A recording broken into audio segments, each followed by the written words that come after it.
they'll lynch you. But he did, and he laughs at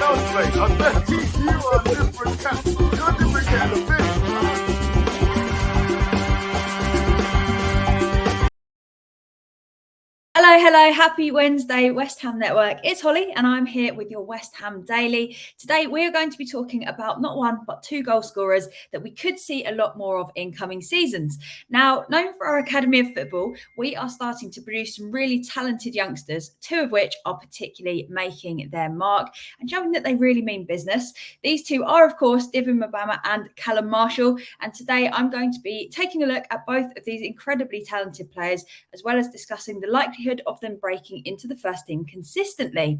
Now, we've been speaking about the potential of DIVIN Mabama for a while now, but while he's been consistently performing and leaving many of us wondering when we're going to see him getting regular game time in the Premier League, Northern Ireland's Callum Marshall hasn't stopped impressing either. So let's start by giving you just a little intro.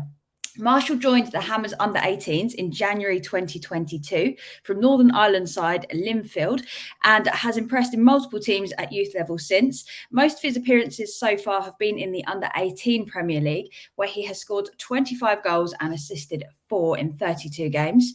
In the under-23 side, he scored 6 times in 14 appearances in Premier League 2. Internationally, the 18-year-old has also played for Northern Ireland's under-18 and under-19 teams with 1 goal there. His performances recently, however, have been on another level. He's netted twice against Celtic, saying afterwards as well that he thought he should have got the hat-trick. So he's showing a lot of ambition there and thinks that he should have been scoring even more than 2, which is what we like to see. Players that are happy but never satisfied.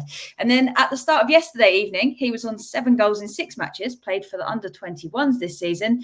Then last night against Bristol Rovers in the EFL Trophy, he scored a penalty to equalise, bringing the scoreline to 1-1 at 70 minutes. Interesting, he's a penalty taker as well, after going behind in the first half. Kadua then scored before Marshall scored for a second time in the match at 93 minutes, poking the ball really neatly through the keeper's legs to finish off what I can only call a brilliant comeback. Now, I believe he's under contract until June 2021.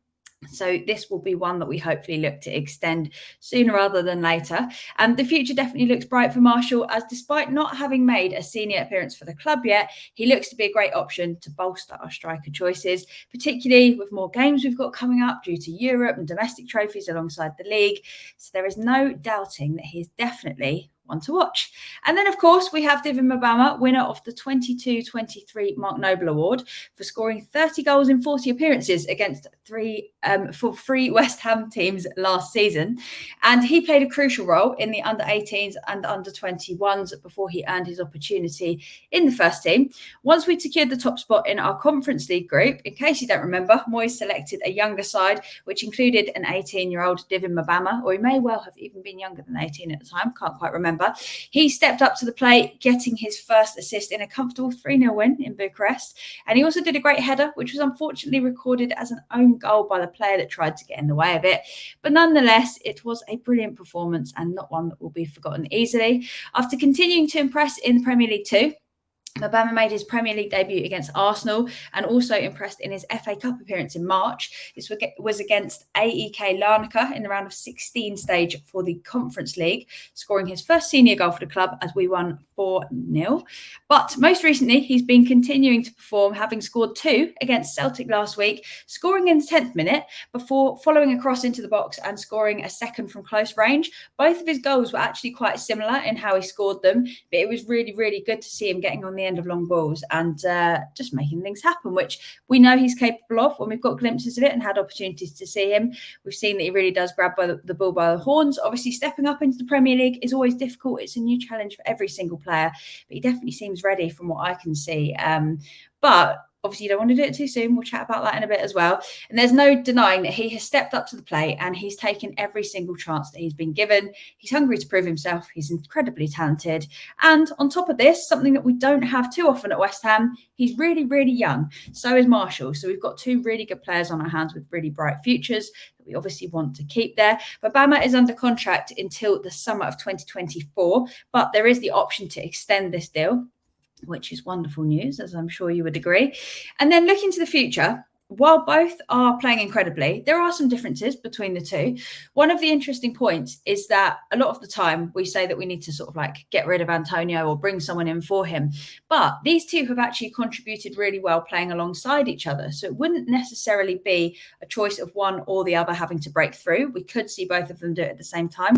Might need a little tactical reshuffle, but don't worry about that. So Marshall was averaging 0.64 goals per game last week, which will have become even more impressive, that start after last night's performance. But Mabama was averaging 0.6 goals per game. So both very, very impressive figures. And in terms of position, Mabama is more of an out and out centre forward, while Marshall is able to play on either side of the attack, which is always a benefit to have in your side. And we've known that we've needed to strengthen the striker position for a while, bringing more options in. And it looks as though this could be either or both of these two talented youngsters, especially if they can continue on the same path. They both seem really ambitious, and it's exciting to see that the Academy of Football is really producing more and more top talent. And the big question I have for you guys, I want you to leave a comment and let me know what you think. How soon would you like to see them introduced to the first team? And would you introduce both? Would you get them in the squad? Or would you like to see one make the move up into the first team squad more regularly before the other one goes? So let me know what you think, because we have seen the downside of bringing someone into the Premier League too soon, where perhaps it's too much of a step up, their confidence gets knocked, and that's kind of the end of it because it's really difficult to come back from it after that.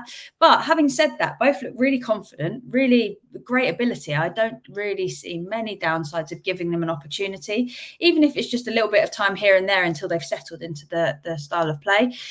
But we have also seen what happens when ambitious youngsters aren't given the chance that they deserve, and they look elsewhere and they move so that they can get game time in the leagues that they want to be playing in, whether it's Championship, League One or Premier League, obviously. The great news is that they both do seem like great guys, as well as being top tier forwards. And there's no doubt that they're going to be hungry for more success following on from lifting the 2022-23 FA Youth Cup. It's been a great start to both of their careers. Here's hoping we can keep them at West Ham, continue that trajectory. I can't speak today. That's trajectory of great performances and just good vibes all around, because I think they could add something without us having to spend an absolute fortune. And the other thing is, when you've got young players, you can actually mold them into the kind of player that you need in that position. So there's a lot that we can take from this, but there we have it. It doesn't look, unfortunately, as though they're in the immediate plans for the first team. Just looking at how we tend to structure the whole striker position. When Antonio was brought off in the last game, we made Bowen our striker, and then Ings was brought on later in the game. So there are clearly players ahead of these two in terms of what Moyes and the team think we need up top. But would you like to see this change? Let us know in the comments and let us know when, how, and what you think. So drop us a comment, hit the thumbs up button if you're new around here. Why not hit that subscribe button as well, and make sure you stick around for regular content. That is all from me for now, but I'll be back later with your Hammers headlines. Have a great day, and until next time, come on you Irons.